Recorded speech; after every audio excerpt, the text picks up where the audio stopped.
सक्ताः कर्मण्य विद्वांसो यथा कुर्वन्ति भारत कुर्याद् विद्वांस्तथा सक्तः चिकीर्षुर्लोकसंग्रहम्।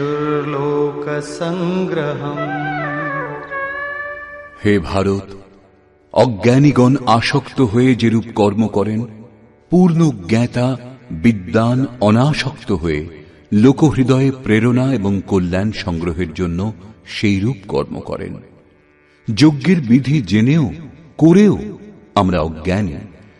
জ্ঞানের অর্থ হল প্রত্যক্ষভাবে জানা।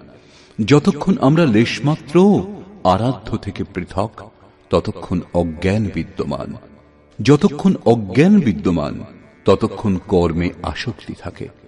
অজ্ঞানী যতটা আসক্ত হয়ে আরাধনা করেন, ততটাই অনাসক্ত।